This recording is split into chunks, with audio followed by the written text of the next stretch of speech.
अस्सलाम वालेकुम, मैं सईद अब्बास और आज हम बात करेंगे ड्रामा मेरी जिंदगी है तू।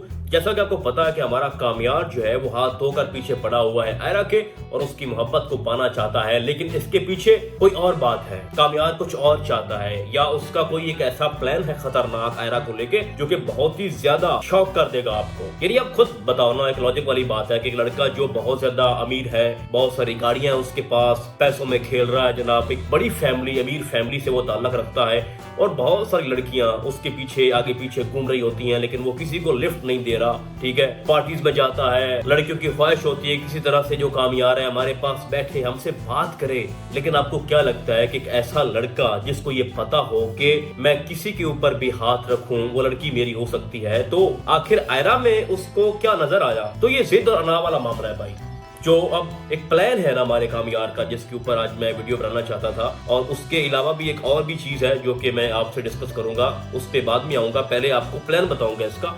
अब वो चाहता ये है जो कामयार है कि मैं किसी तरह से, चाहे मुझे पांव पकड़ने पड़े, बार बार माफिया मांगनी पड़े, लेकिन किसी तरह से मैं इसको अपने प्यार में फंसाऊं ताकि मुझे ये गिल्ट ना रहे और मैं खुद को कमतर ना समझूं कि जो एक ऐसा लड़का जिसके ऊपर लाखों लड़कियां मर रही हैं, लेकिन वो एक लड़की के सामने हार गया। एक लड़की उसको थप्पड़ मारती है, उसकी इंसल्ट करती है, उसको इग्नोर कर रही है, लेकिन कामयार भी फिर कामयार है ना, और उसका ईगो जो है वो हर्ट हो चुका है। तो वो चाहता है किसी तरह से मैं आयरा को ना अपने जुंगल में फंसाऊं, जिसमें वो काफी हद तक कामयाब हो चुका है। बहुत सारे सीन है हमारे सामने जो आपने लेटेस्ट एपिसोड के अंदर देखे, जिसमें खुद आयरा चल के आती है, कहती है कि मुझे काफी पिलाओ, उसकी गाड़ी में बैठती है। ये आप अंदाजा लगा लो, एक ऐसा लड़का जो आपको थ्रेट कर रहा है, आपको डरा रहा है, आपकी फैमिली बहुत परेशान है कामयार को लेके, लेकिन आप फिर उसकी गाड़ी में बैठ के उसकी बताई हुई जगह पे पहुंचकर उसके साथ काफी पी रही हो और उसको समझा रही हो अपने लफ्जों में कि देखो ना, तो मैं आपसे प्यार करती हूँ या इंटरेस्ट नहीं रखती आप में, ना मेरी फैमिली आपको पसंद करती है, तो आप साइड पे हो जाओ। और वो समझा के इसको रही है कामयार को। ठीक है, तो बेसिकली वो जो सीन थे ना बड़े रियलिस्टिक लग रहे थे और बड़ा अच्छा लग रहा था जब वो एक लिस्ट बना रहा था कि उसके अंदर जो भी बुराइयां हैं उसको कैसे खत्म करना है, कैसे कम करना है, ताकि ये किसी तरह से मुझसे इंप्रेस हो सके और अपनी हर वो कोशिश कर रहा है कि मैं इसको हासिल कर सकूं। देखो उसका जो ईगो है ना वो हर्ट हो चुका है पहले ही, और कामयार अपने ईगो को सेटिस्फाई करने के लिए कुछ भी करेगा। और आपने टीजर के अंदर देखा भी है कि जो उसका बाप है, डॉक्टर साहब जो कि आयरा के बाप है, वो पूछ रहे थे कि क्या तुमने ये सोच लिया है कि आपका फ्यूचर इस लड़की के साथ सिक्योर है या तुम उसमें इंटरेस्टेड हो, तो मुझे खुल के बताओ। ठीक है, फिर उसको बुलाते हैं, उससे बात करते हैं। तो ओवरऑल भाई साहब ये फिर बात बहुत लंबी हो जाएगी अगर मैं डिटेल में जाऊं कि भाई लेटेस्ट एपिसोड के अंदर और कौन से सीन थे। हम मुद्दे पे आते हैं। उसका प्लान ये है कि मैं किसी तरह से इसको अपने प्यार में फंसा के उसको बाद में धोखा दे दूं। जब वो मेरे प्यार में पागल हो जाएगी, मुझे कहेगी कि कामयार अब तो मुझे अच्छे लग रहे हो, मैं आप पे इंटरेस्टेड हूँ, मैं आपसे मोहब्बत करती हूँ, आपसे शादी करने को तैयार हूँ, और फिर कामयार के माइंड में ये होगा कि मैं तब उसको तोड़ूंगा जब ये मुकम्मल तौर पर मेरी हो चुकी होगी, या फिर जब शादी की तारीख जो है वो फिक्स हो चुकी होगी और इन टाइम सबके सामने कहेगा कि मैंने तो मजाक किया था, मैंने तो अपने थप्पड़ का, जो मुझे इसने थप्पड़ मारा उसका बदला लिया, मैंने इंतकाम लेना था, वो पूरा हो गया। एक तो भाई साहब ये है हमारे कामयार का प्लान जिसमें वो कामयाब हो रहा है और हो चुका है तकरीबन, क्योंकि आयरा जो है वो काफी हद तक उसमें इंटरेस्टेड है, हर वक्त उसको सोच रही है। ठीक है, घर में जब वो सो रही होती है तो अपनी विंडो देखती है बाहर वो खड़ा है कि नहीं खड़ा, अगर वो कॉलेज के अंदर है, यूनिवर्सिटी के अंदर है, वो उसके माइंड में एक ही बात चल रही होती है कि जैसे मैं बाहर क्लास से जाऊंगी तो सामने कामयार नहीं खड़ा होना है, मेरा इंतजार कर रहा होगा वो। ठीक है, एक तो भाई ये रीजन है अपने ईगो को ठीक करना,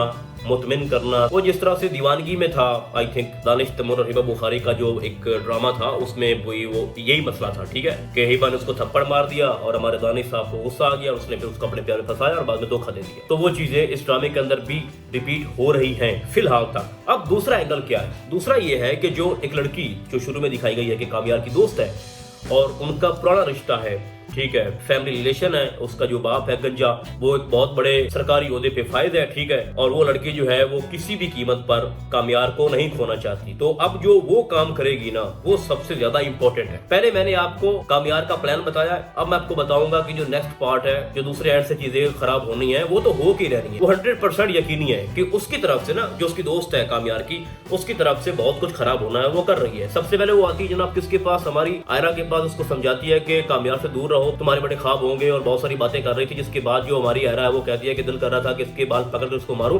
बड़ा ही फनी सीन था। एक चीज तो माननी पड़ेगी कि हमारी जो हानिया आमिर है एज आयरा बहुत ही अच्छा रोल प्ले कर रही है और लगता नहीं है कि ये कोई एक्टिंग कर रही है, बिल्कुल प्योर उसकी परफॉर्मेंस है। अब उसके बाद जो कामयार की दोस्त है वो चुप करके नहीं बैठेगी, आयरा को वो नुकसान पहुंचा सकती है। सबसे पहले वो अपनी तरफ से कुछ ऐसा करेगी कि मैं उनको ब्लैकमेल कर सकूं, आयरा को, उसकी फैमिली को, कि ये खुद ही जनाब कामयार से दूर हो जाए, और उसका उसमें साथ देगी कामयार की माँ भी। ठीक है, तो जब ये सारे मिलके आयरा को उससे दूर करने में लगे होंगे और उसमें वो खातिर खा कामयाब नहीं हो पाएंगे, तो उसके बाद जो उसकी दोस्त है वो अपने बाप से ये सारा मसला शेयर करेगी और कहेगी कि कामयार जो है वो इतना तब्दील हो चुका है, वो खुद को चेंज कर रहा है किसी और लड़की के लिए, मुझे छोड़कर, हम सबको छोड़कर। ठीक है, और आपको टीजर के अंदर ये दिखाया भी गया कि कामयार ने कहा है कि मैं खुद को बदल रहा हूँ आयरा के लिए, और उसने सबके सामने ऐलान किया हुआ है कि मैं आयरा से मोहब्बत करता हूँ, शादी करना चाहता हूँ, चाहे वो अब उसके सामने उसके माँ बाप हूँ या फिर उसकी अपनी दोस्त। और अपनी दोस्त को बार बार समझाता भी है कि हमारी सिर्फ दोस्ती है, इससे आगे तुम ना बढ़ो, नहीं तो दोस्ती से भी जाओगी। तो यहाँ पर मैटर जो है ना वो खत्म नहीं होना,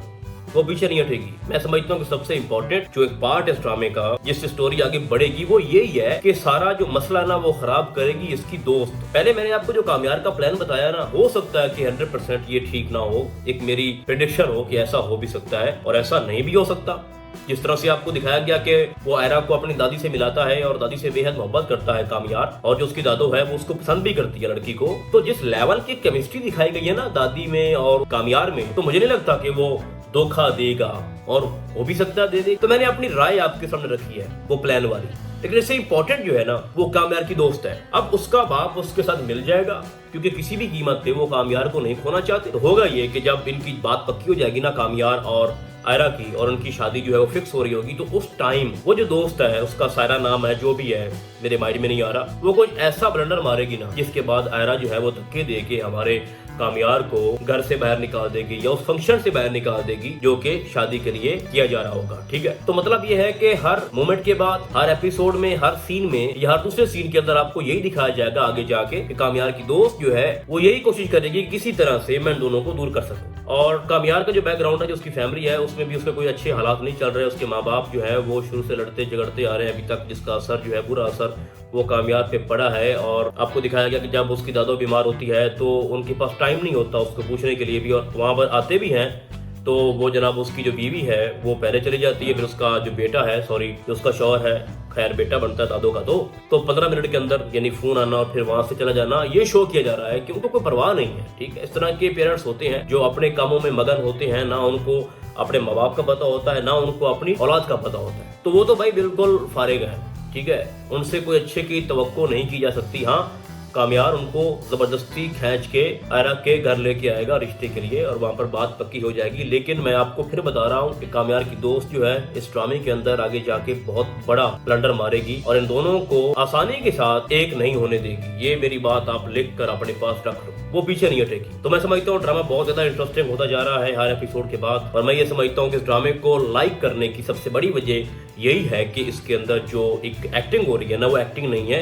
ऐसा लगता है कि रियल में ये सारी चीजें हो रही हैं। चाहे आप कोई भी सीन उठा लो, हानिया आमिर का या फिर बिलाल अब्बास का, बिलाल अब्बास के एक्सप्रेशन बहुत ही कमाल के हैं, उसको बोलने की जो जरूरत है वो नहीं पेश आ रही, वो अपने अंदाज से ही बता देता है कि उसके माइंड में क्या चल रहा है और वो किस तरह से आगे इस कहानी को लेके आ रहा है। और जो हमारी आयरा है वो तो अपनी मिसाल आप है। तो बाकी आपको क्या लगता है आपने मुझे कॉमेंट्स के अंदर अभी बताना है। तो फिलहाल आज के लिए बस इतना ही, हम आपको बदल देंगे किसी और ड्रामे के डायरी में, तब तक के लिए अल्लाह हाफिज।